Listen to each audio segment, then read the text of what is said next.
ओम नमः शिवाय भक्तजनों, आप सभी का स्वागत है हमारे YouTube चैनल पर। आज का प्रसंग है शिव भक्त मार्कंडेय की कथा। यदि आप हमारे चैनल पर नए हैं तो प्लीज़ हमारे चैनल को सब्सक्राइब कर लीजिए और वीडियो को लाइक करें। एक बार मार्कंडेय मुनि भगवान की कृपा का अनुभव करके ध्यानस्थ हो गए। उनका चित्त दयामय भगवान में निश्चल हो गया। इसी समय उधर से नंदी पर बैठे पार्वती के साथ भगवान शंकर निकले। मार्कंडेय जी को ध्यान में एकाग्र देख भगवती उमा ने शंकर जी से कहा, हे नाथ, यह मुनि कितने तपस्वी हैं, यह कैसे ध्यानस्थ हैं, आप इन पर कृपा कीजिए, क्योंकि तपस्वियों की तपस्या का फल देने में आप समर्थ हैं। भगवान शंकर ने कहा, पार्वती, ये मार्कंडेय जी भगवान के अनन्य भक्त हैं।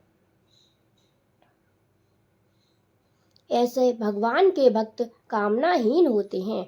उन्हें भगवान की प्रसन्नता के अतिरिक्त और कोई इच्छा नहीं होती, किंतु ऐसे भक्तों का दर्शन और उनसे वार्तालाप का अवसर बड़े भाग्य से मिलता है। अतः मैं इनसे अवश्य बातचीत करूंगा। इतना कहकर भगवान शंकर मुनि के समीप गए, किंतु ध्यानस्थ मुनि को कुछ पता न लगा। वे तो भगवान के ध्यान में शरीर और संसार को भूले थे। शंकर जी ने योग बल से उनके हृदय में प्रवेश किया। हृदय में शंकर जी का अकस्मात दर्शन होने से मुनि का ध्यान भंग हो गया। नेत्र खोलने पर भगवान शंकर को आया देख वे बड़े प्रसन्न हुए। उन्होंने पार्वती जी के साथ शिव जी का पूजन किया। भक्त वत्सल भगवान शंकर ने उनसे वरदान मांगने को कहा। मुनि ने प्रार्थना की, हे दयामय, आप मुझ पर प्रसन्न हैं तो मुझे यही वरदान दें कि भगवान में मेरी अविचल भक्ति हो, आप में मेरी श्रद्धा स्थिर रहे। शंकर जी ने एवमस्तु कहकर मुनि को कल्पांत तक अमर रहने और पुराणाचार्य होने का वरदान दिया। मार्कंडेय पुराण के उपदेशक मार्कंडेय मुनि ही हैं।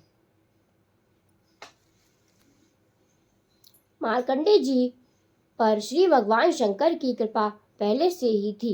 इनके पिता मुनिवर मृकंडू ने अपनी पत्नी के साथ घोर तपस्या करके भगवान शिव जी को प्रसन्न किया था और उन्हीं के वरदान से मार्कंडेय को पुत्र रूप में पाया था। भगवान शंकर ने उसे 16 वर्ष की आयु उस समय दी थी। अतः मार्कंडेय जी का आयु का 16 वर्ष आरंभ होने पर मृकंडू मुनि का हृदय शोक से भर गया। पिताजी को उदास देखकर जब मार्कंडेय ने उदासी का कारण पूछा, तब मृकंडू ने कहा, बेटा, भगवान शंकर ने तुम्हें 16 वर्ष की ही आयु दी है।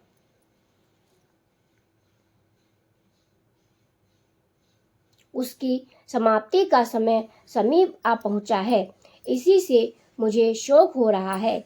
इस पर मार्कंडेय ने कहा, पिताजी, आप शोक न करें, मैं भगवान शंकर को प्रसन्न करके ऐसा यत्न करूंगा कि मेरी मृत्यु हो ही ना। उसके बाद माता पिता की आज्ञा लेकर मार्कंडेय जी का दक्षिण समुद्र के तट पर चले गए और विधि पूर्वक शिवलिंग की स्थापना करके आराधना करने लगे। समय पर काल आ पहुंचा। मार्कंडेय जी ने कहा, मैं शिवजी का मृत्युंजय स्त्रोत से स्तुति कर रहा हूँ, इसे पूरा कर लूं तब तक तुम ठहर जाओ। काल ने कहा, ऐसा नहीं हो सकता। तब मार्कंडेय जी ने भगवान शंकर के बल पर काल को फटकारा। काल ने क्रोध में भरकर ज्यों ही मार्कंडेय मुनि को हठपूर्वक ग्रसना चाहा, त्यों ही शम महादेव जी उसी लिंग में से प्रकट हो गए। हुंकार भरकर मेघ के समान गर्जना करते हुए उन्होंने काल की छाती में लात मारी। मृत्यु देवता उनके चरणों से मूर्छित होकर दूर जा पड़े। भयानक आकार वाले काल को दूर पड़े देख मार्कंडेय जी ने पुनः भगवान शंकर जी की स्तुति की।